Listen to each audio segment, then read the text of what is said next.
You are listening to Here Before, Here Now, an Arizona's Family Originals podcast. Hey guys, Colton here with another episode of Here Before, Here Now. Oh my gosh, I'm so excited because of the changing of the seasons, right? October, love it, spooky season. I feel like if I were to define my personality, it would probably be Halloween. For those of you who follow know that I've had Halloween lights on my house all year long since last year. I have orange trim and I've got a green porch light. And my wife has been asking me for several months to take them down, and I have not. And it's so close to Halloween now, I know we're still a month out, that I just figured let's keep it. And what's cool about October in the Navajo way, that's the how you say October in Navajo, is considered the start of the Navajo New Year. This is when we start to prepare for the winter months and when we can start to possibly start sharing winter ceremonies and songs. So good time. I think it's my favorite time. When I was living in Albuquerque, October always had that crispness to the air. And obviously here in Phoenix, it's so hot still. I think we still have a couple of days where we're up in the upper 90s, but we can feel that chill. And I'm excited for this new season of change. And with that, I do want to say I'm really excited about this guest of mine. Her name is Eva Thomas. I have a quick bio for you really quickly. Eva Thomas is a Canadian First Nations multi-talented writer, producer, and director. Back in 2023, she debuted her short film Red Lights at the Toronto International Film Festival. The film draws inspiration from the Starlight Tours in Saskatoon and the 1991 film classic Thelma and Louise. So recently, she just secured funding for her feature, Nika Madison, which has just had its world premiere at the Toronto International Film Festival. And it follows two young women as they become fugitives after Nika saves Madison from a sexual assault by a police officer. All right, so I just finished that this morning. I was watching it in between hits, and I got to say, Eva, thank you for joining us this morning. It kept me on the edge of my seats. I kept wondering what was going to happen next. It's a thriller. Well, I appreciate that. Thank you. Thank you. Well, thank you for being Thank here. you so much thank you for having me. I really appreciate that. Thank you for watching my movie, and I'm glad you liked it. Yeah, absolutely. So we'll talk about the movie in just a moment, but we were just talking before we started recording that you actually have some Arizona ties. I got to say, I saw that you went to ASU and you studied broadcasting. That's right. This was back before. I think ASU has a film program now, but yeah, I double majored in broadcasting and communication and double minored in French and theater. I was a bit of an overachiever. I guess I still am. Oh, wow. And yeah, deep ties to Arizona. My mother is Tohono O'odham, and I grew up in Tucson, Arizona, and I went to Arizona State, go Sun Devils. Yeah, so and I get back to Arizona every chance I get, every chance I can get home. I come back to the desert. Yeah, it's such a beautiful place. And, I loved my time in Tucson. I actually worked there as a reporter and anchor for KOLD, the CBS station down there. And, early 20s, I went down there, had some fun, and I just could not get over the beauty of the landscape. Yeah, we're here in Phoenix, so we have the mountains, but there's something different about the scenery down there. You've got more saguaro, you've got the Catalina Mountains. Do you miss that? Yes, deeply, deeply. And in fact, my cousin posted this morning. She's like, "You don't know nothing about the desert," and I'm like, "I miss the desert." And I'm coming back in November. Tell all my friends and family. Yeah, I just love Arizona. It's so deep in what brought me up and what raised me, and my family's still there. My best friends are still there. My godchildren are there. I will forever be connected to Arizona. Wow. So you've got quite the journey. I mean, from Tucson, going up to ASU, studying abroad in London, I think is what I read, and making career up in Canada, being a filmmaker. I bet sometimes you just wake up and like, this is my life. I don't know. I think it would be surreal. Well, I started out as an actor. I wanted to be an actor, and actually, which is what took me to London, England, is I wanted to be a trained classical actor. So I did Shakespeare and all of that, and then I moved to LA because I wanted to work in film and TV, and I worked every October for all the Thanksgiving things. I was a Indian princess on a number of soap Oh, operas, wow. and I just kind of got frustrated with the leather and the feather gigs, we called them. They wanted to put us in leather, put feathers in our hair, and put us on a horse. And I did that for a handful of years and just got really frustrated. And I was like, looking at the actors who were having success, and they were all coming from Canada. Graham Greene, Hmm. Tattoo Cardinal, Gary Farmer. And my dad's, he's Canadian, so I have dual citizenship. My dad's Canadian, and I just thought, oh, I should go and be a part of that movement. And I'm glad that I did because it allowed me opportunity to build my career. And I also think what's happening in Canada is that there were funding bodies like the Indigenous Screen Office, and Telefilm has a Indigenous stream to fund. So there was a infrastructure that supported Indigenous artists.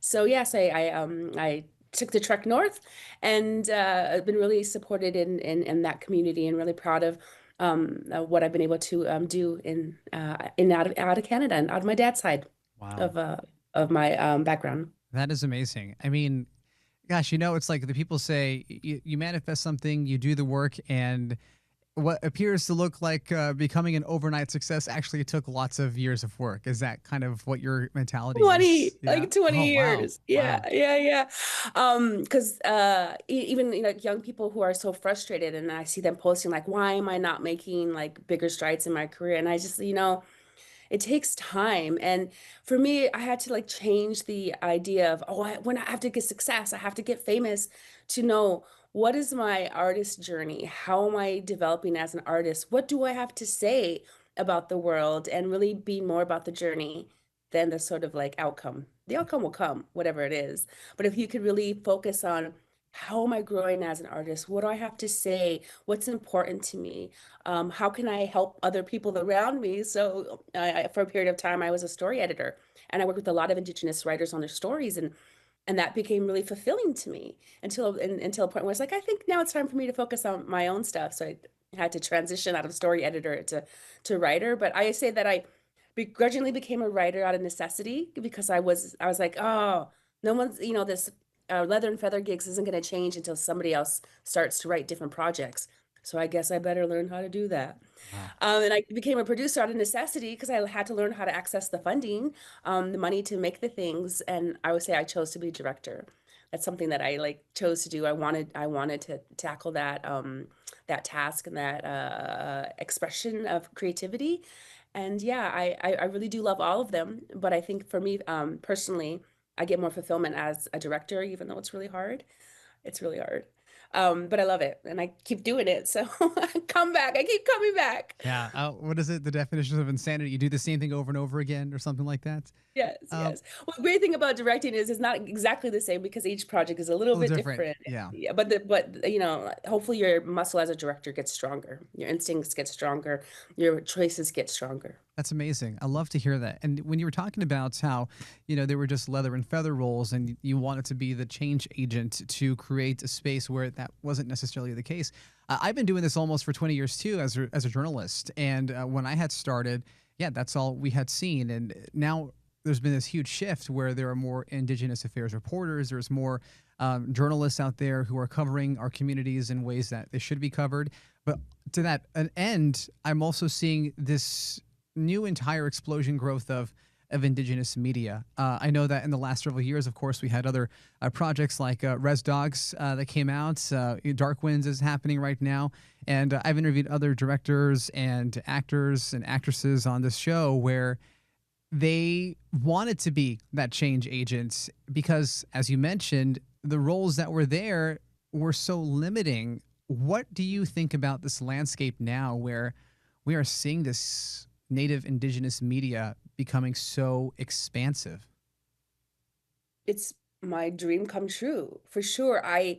And part of what I get so much joy in is creating roles that I can hire actors in, that are not those historical pieces. And we need to tell those stories, don't get me wrong. But I think it's so important that we see ourselves alive today, thriving today. And I think it's because when I grew up, I didn't have images of Indigenous people that I could look to and be like, oh, I see myself in them. I didn't see myself in anything. I could kind of relate to like maybe like a Mexican story identity where it's slightly, sort of related, or Puerto Ricans. I was telling someone yesterday, it's like when I grew up, it was West Side Story or Chorus Line, because that was the closest thing to me that was set in like modern day, or wasn't like, oh, they're killing presumptuously my family on screen. Because I think it does something for the self-esteem. Hmm. If you don't see yourself represented, you think, oh, they must not want me. Where do I belong? I'm gonna get emotional. I'm gonna get emotional because it really does affect Yeah. how we see ourselves.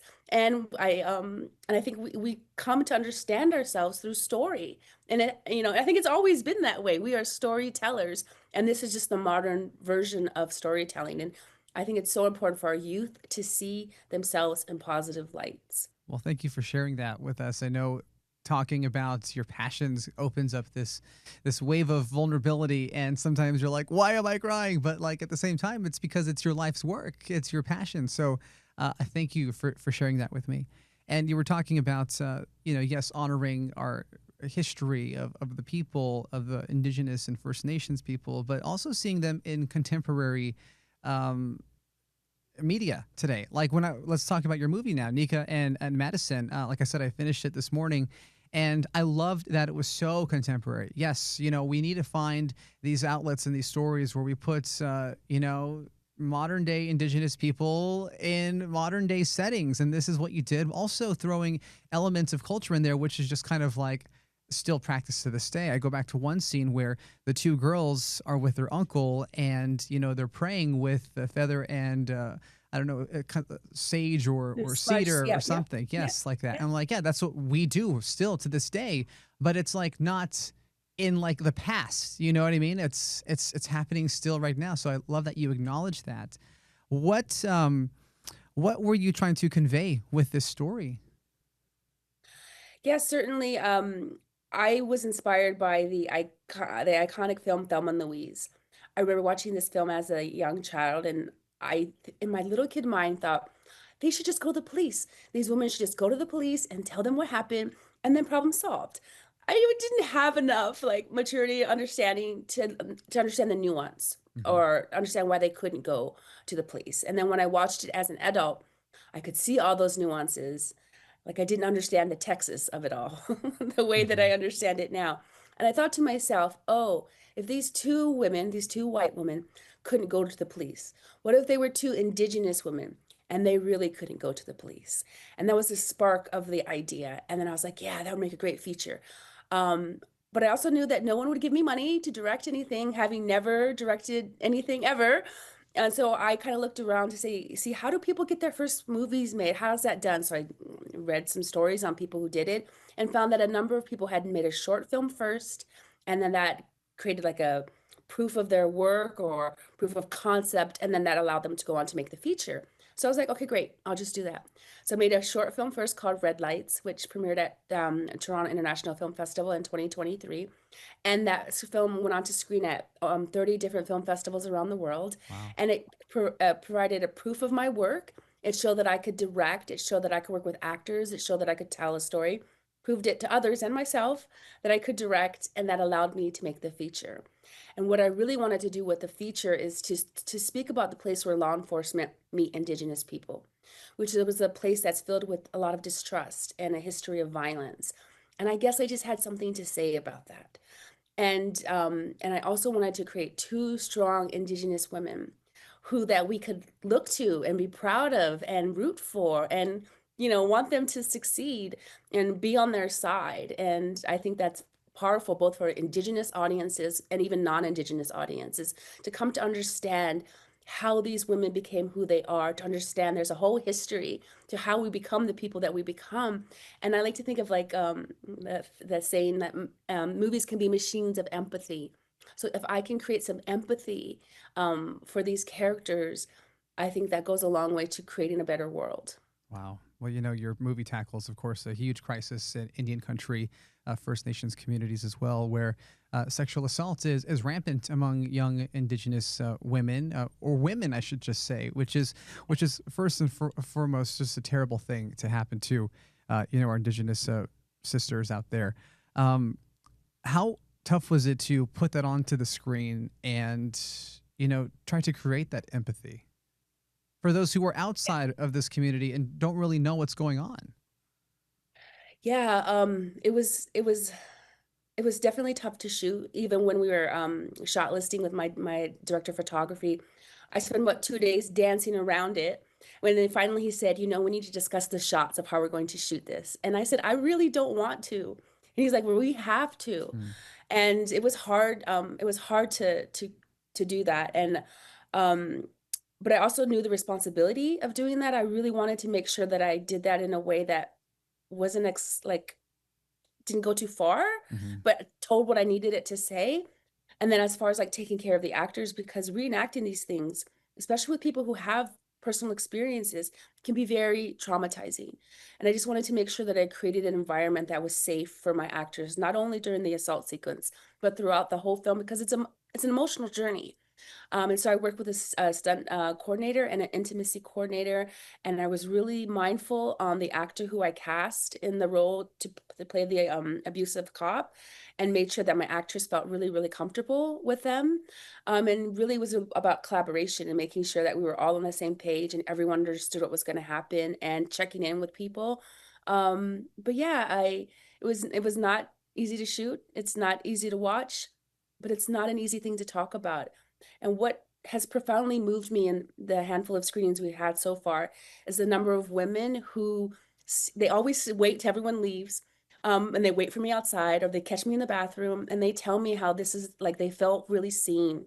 They felt like they hadn't seen this story tackled in this way, or haven't really had women talk about the impacts of sexual assault. And we get to do that a little bit in Nika and Madison. So I'm really proud of the movie.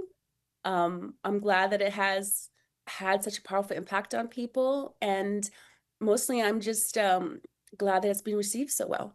Yeah.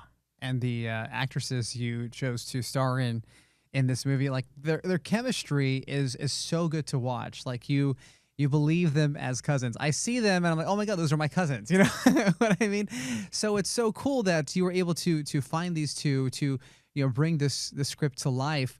What has been your favorite thing in terms of being a director in telling your actors and actresses how to go through a scene?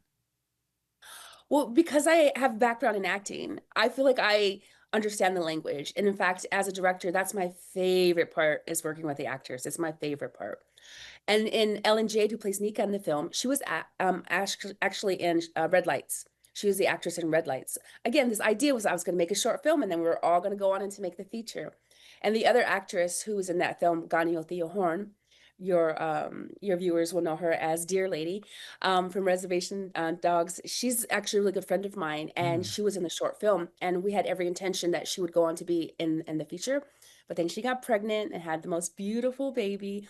And when I finally like recognized that I would have to recast, the thing that was really important to me in the short film was that Ganyo Theo Horn and Ellen Jade were friends. They were friends because they worked together on Letterkenny, which is a comedy up here in Canada. And I could almost just feel the friendship through the lens. And so when I had to cast or recast for the feature, I called up Ellen Jade and said, who are you real friends with in real life?